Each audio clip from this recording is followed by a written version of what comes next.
ఇల్లు మీది రిజిస్ట్రేషన్ ఖర్చు మాది. క్రెడాయ్ ప్రివిలేజ్ కూపన్ దక్కించుకోండి. ఈ మెగా ధమాకా ఆఫర్ పొందండి. CREDAI Vijayawada property show.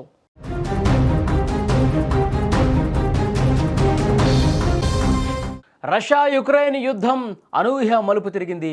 ఇన్నాళ్ళు సరిహద్దుల్లో వినిపించిన యుద్ధ మేఘాలు ఇప్పుడు ఏకంగా రష్యా అధ్యక్షుడు పుతిన్ ఇంటిపైనే కమ్ముకున్నాయి. పుతిన్ నివాసమే టార్గెట్గా ఉక్రెయిన్ భీకర దాడికి యత్నించినట్లు రష్యా సంచలన ప్రకటన చేసింది. డ్రోన్ల వర్షం కురిపించి అధినేతను భయపెట్టే ప్రయత్నం జరిగింది. రష్యా యుక్రెయిన్ యుద్ధం ఇప్పుడు పీక్ స్టేజ్కు చేరింది. రష్యా అధ్యక్షుడు వ్లాదిమిర్ పుతిన్ నివాసంపై దాడి చేయడానికి ఉక్రెయిన్ భారీ సాహసమే చేసింది. ఒకటి కాదు, రెండు కాదు, పదుల సంఖ్యలో డ్రోన్లను ప్రయోగించి రష్యా గగనతలాన్ని ఉక్కిరిబిక్కిరి చేసింది. అయితే రష్యా రక్షణ వ్యవస్థ ఈ దాడిని ముందుగానే పసిగట్టింది. పుతిన్ ఇంటి వైపు దూసుకొస్తున్న డ్రోన్లను గాల్లోనే వేటాడుతూ రష్యా ఎయిర్ డిఫెన్స్ సిస్టమ్ విరుచుకుపడింది. ఈ క్రమంలో మొత్తం 91 యుక్రెయిన్ డ్రోన్లను ధ్వంసం చేసినట్టుగా రష్యా అధికారికంగా ప్రకటించింది.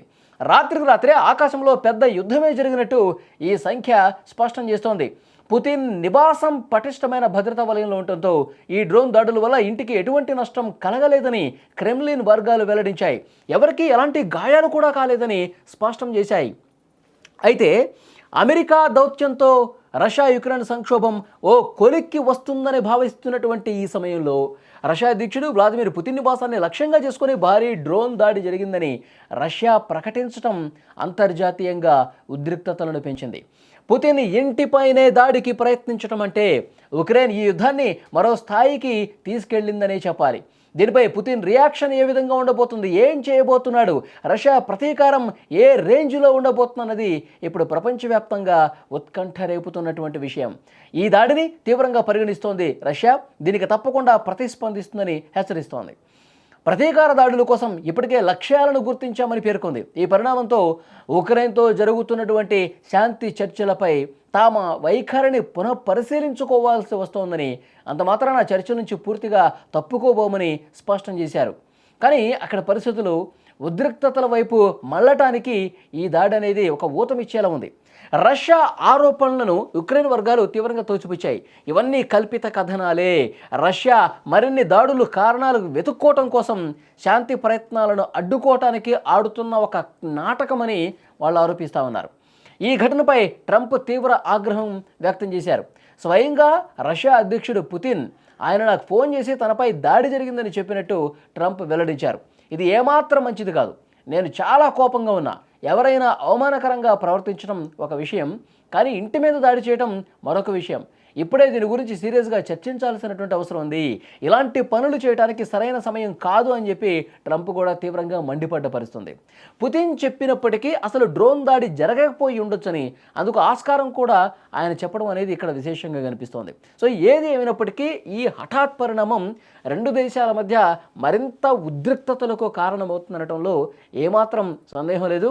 ఇప్పటివరకు యుద్ధం సద్దుమడుతుంది అంతా కూలైపోతుంది అనుకుంటున్నటువంటి టైంలో ఏదో ఒకటి ఈ విధంగా వచ్చి ఈ యుద్ధం మళ్ళీ ఇంకొక స్థాయికి వెళ్ళటానికి కారణమవుతుందనే పరిస్థితి కనిపిస్తుంది. కానీ చాలా బాధాకరమైన విషయం ఏంటంటే ట్రంప్ కూడా యుద్ధాన్ని ఆపడానికి ప్రయత్నం చేస్తానే ఉన్నాడు. కానీ ఎక్కడో కూడా ఇటు పుతిన్ కావచ్చు, అటు ఉక్రెయిన్ అధ్యక్షుడు జెలెన్స్కీ కావచ్చు, వీళ్ళందరూ కూడా ఎక్కడ వెనక్కి తగ్గినటువంటి పరిస్థితి కనిపిస్తోంది. ముఖ్యంగా పుతిన్ ఇంటి మీద డ్రోన్లతో దాడి చేయటం అంటే యుద్ధాన్ని ఇంకా విపరీతంగా కొనసాగించడం కోసమే. ఇప్పటి వరకు జరిగింది ఒక లెక్క, ఇక ముందు జరగబోయేది ఒక లెక్క అన్నట్టుగా అలాంటి సంకేతమే పంపిస్తుంది.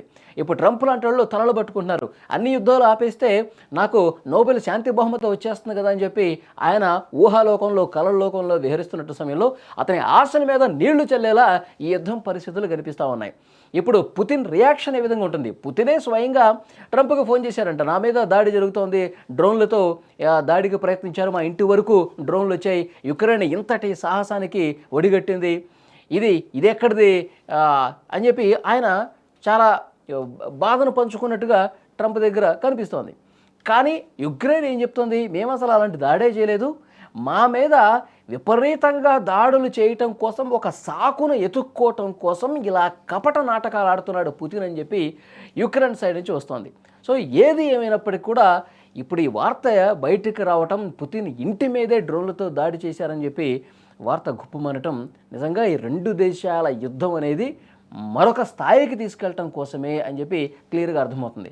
మరి పుతిన్ మళ్ళీ ఏమైనా అతిపెద్ద భీకర దాడులకు ప్లాన్ చేస్తాడా? యుక్రెయిన్ మీద పగతో ప్రతీకారంతో రగిలిపోతున్నటువంటి పుతిన్ ఇంకా ఎంత భీకరంగా ఈ యుద్ధాన్ని స్టార్ట్ చేస్తాడన్నది కూడా చూడాల్సినటువంటి అవసరం కనిపిస్తుంది. కానీ ప్రపంచ దేశాలైతే ఈ యుద్ధం ఎప్పుడు ఆగుతుంది వాళ్ళ ప్రయత్నం వాళ్ళు చేస్తూ ఉన్నారు, కానీ ఎవరు కూడా వినిపించుకొని పరిస్థితి కనిపిస్తుంది. ఈ తాజా పరిణామంతో నెక్స్ట్ ఏ లెవెల్కి వెళ్తుందన్నది చూడాలి.